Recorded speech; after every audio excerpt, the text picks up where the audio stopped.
Billy. Yeah. You never know who you're going to see on Radio Row.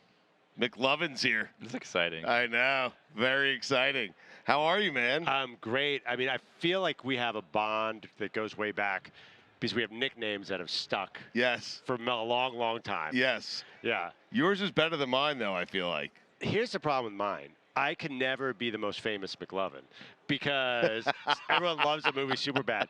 So early on, I actually said to Dan Patrick, and he laughed at me. I go, there might be branding opportunities that I'm passing up by having another person's name. Right. And he said, don't worry about it. There's no branding opportunities. He's still letting you have it. Yeah. Oh, my God. Even though you've left the show, I mean.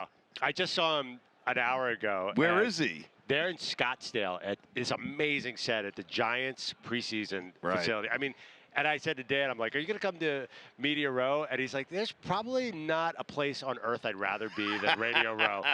Because he'd be a mob. I mean, listen, if I'm Your Dan is like my Dan. Yeah. If I'm getting plucked for interviews, can you imagine what Dan would be like? Oh, my God. Yeah, he has no interest. Well, it's funny because I was telling Billy earlier that I went from the guy who was doing the hunting to being hunted. Yeah. It's a totally different thing. Yeah. And speaking of being hunted, your co-host, Maggie, you told me, and listen, it gives me a great source of pride that she's scared to come up to me and say hello. No, she's not.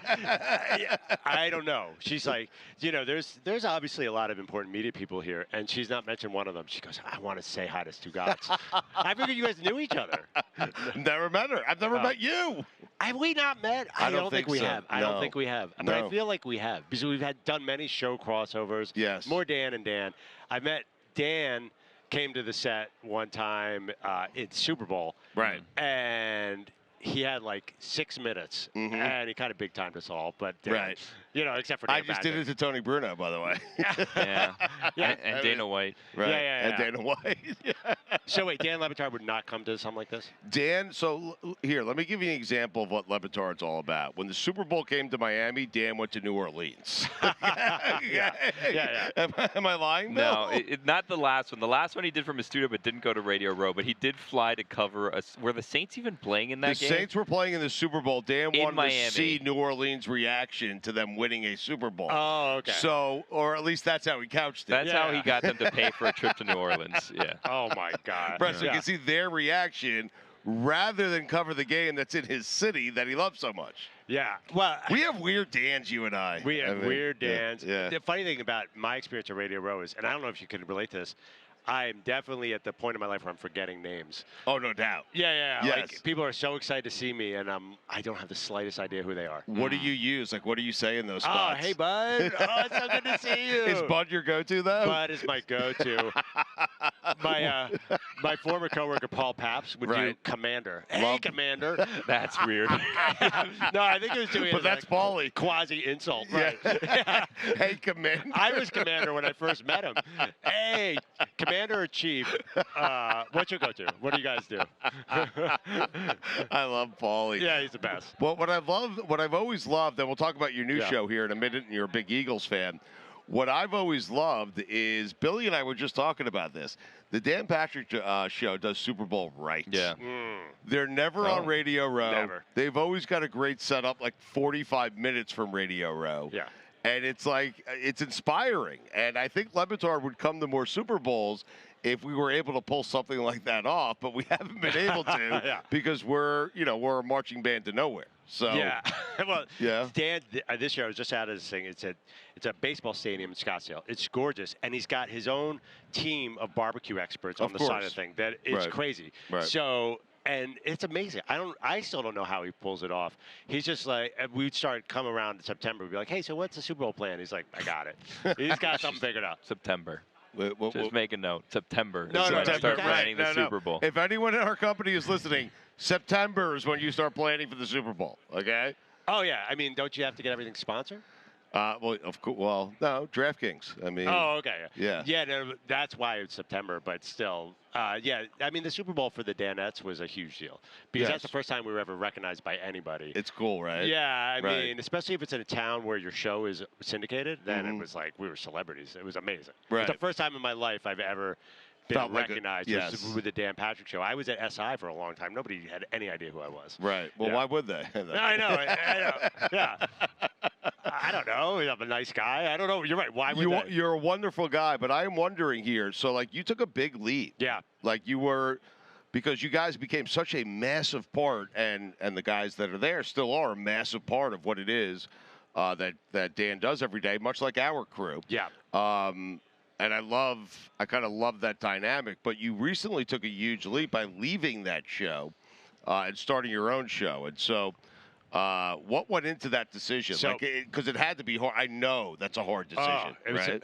I mean, the discussion with Dan about it was one of the hardest conversations I ever had because Dan built me up my career. So it's called the Maggie Perloff Show. Maggie Gray was an old friend from Sports Illustrated. She used to do all the video for Sports Illustrated, and we'd work together a lot because I was with SI for a long time.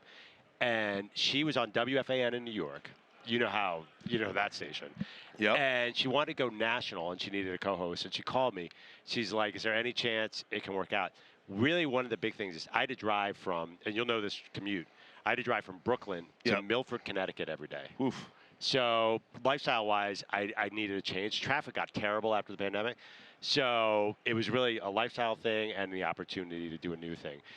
I didn't want to leave Dan Patrick. It never even dawned on me. Right. So, but such a great guy, such a wonderful guy, and a loyal guy. Yes. A loyal guy and a successful guy. It's not like going out on my own is super, mellow. It's way too anxiety. The first thing I said to Dan, I'm like, Dan, I didn't know that you were interfering with management all the time. He's like, yeah, you have no idea.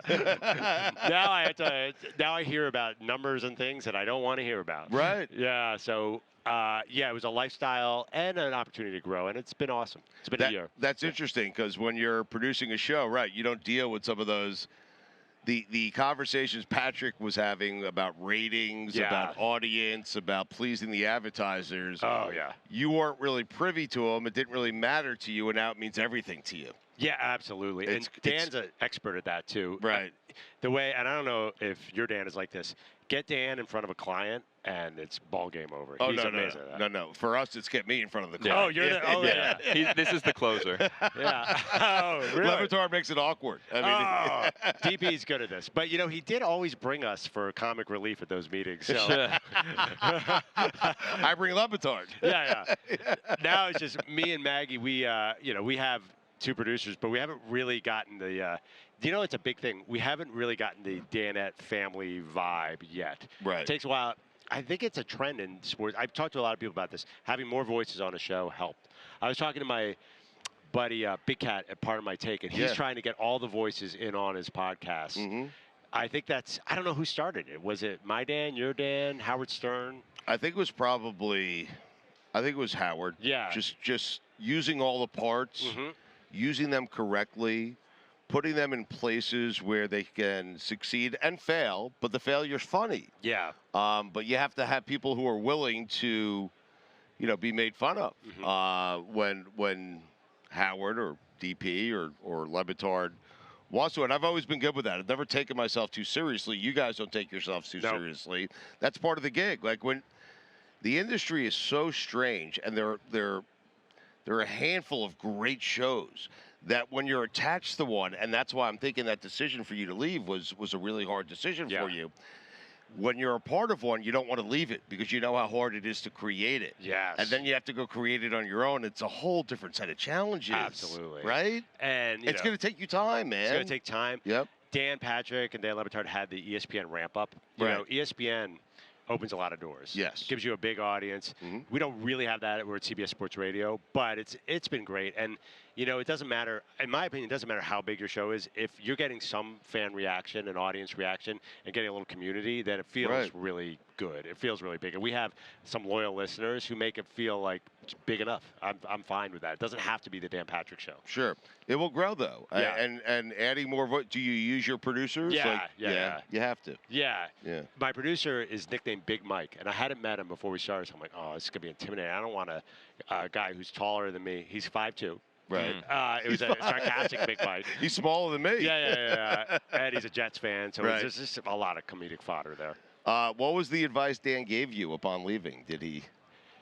You could share it. He'd been giving me 12 years of advice. He does not like. He just says be authentic. Was he surprised? Yes. He was. Yeah, but I was afraid that he was going to be mad and just sort of rip the cord. He wasn't at all. He was incredibly supportive.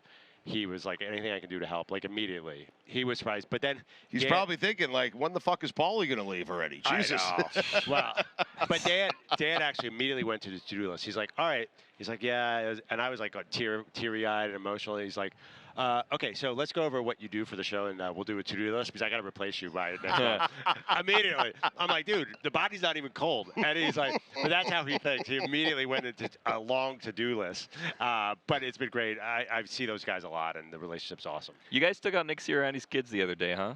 Wait, Maggie, yeah, I know. She's a hot taker. What happened? Maggie said that no more kids at press conferences. She's just totally What? Yeah, no, I wish it was my take. It is a good take. It's not a bad take. Tell Maggie I'm going to steal her take. I didn't even get it. Okay, I have to admit. That was one take. I thought it was a good take, but I didn't know it was a really good take. Yeah. My take sensor was off. Because Maggie was... My take sensor. Yeah, right. He's awful announcing, and everybody picked it up. Right. I don't know. It was pretty cool, though. I was psyched for her. That's really a good take. No, the take sensor is good. The key to a good take is to give the take that no one else is giving. Yeah, absolutely. It's hard Super Bowl week. It's very hard. Yeah. It's why I've been saying I don't even know if I think Joe Burrow is the best quarterback in the NFL. I just know I said it first. Oh. And that's all I've been. Like everyone says Mahomes. I'm like, all right, who else can I go with? Joe Burrow. Yeah. And there it is, you know. We think exactly alike. But now you have to take it one step further. Like it has to be. You're an Eagles fan, so it should be. This game should be okay. Whoever wins is the face of the NFL. You should come out with the take that Jalen Hurts, not Patrick Mahomes, is the best quarterback in the NFL. That will get some buzz. I'm telling you. But everyone will know I got it from you. Oh, that's a good point. Well, give it to him because it's Can a I new have show. You can have it. Yes. It's all yours. Yeah. Take it one step further. Say Gardner Minshew's better than Jalen Hurts. I did that earlier this year. I did. I grew up in Philly. By the way, you're not alone. I grew up in Philly. The backup quarterback was always revered. I remember I was a huge Randall Cunningham fan. Right. Everybody on Sports Talk Radio says, you got to start Bubby Brister. I'm like, well, that's a bit racist and wrong. But and I don't even know what to do with that. But it's always been like that. They wanted Hurts over Wentz. They wanted Foles over Wentz. They probably want Minshew over Hurts. If Hurts has a bad Super Bowl, it's on. But I agree. I've always said Hurts is the best quarterback in the NFL. Right. You have. As of a minute ago. I heard. I've never heard anyone else say it. I've heard others say it after you said it, but I never heard. Wait, Billy, I want you to understand the city of Philadelphia because McLovin can speak to it better than anyone. Do you like that you're still referred to as McLovin? It's fine. He doesn't care. Yeah, I don't care. I feel like once you're done with the show, like Billy, he's gonna be 20 Stugotz years forever. from now, I'm going to be Stugotz. There's nothing I can do. But I'll still be with lebatard. Yeah. But explain to Billy just how fickle that fan base is. Where Jalen Hurts has had an MVP season, and I promise you, if he has a bad game this Sunday, that city will turn on him so quickly. Oh, he'll throw a pick in week 1, and they will boo the hell out of him. They will boo him for the entire first quarter.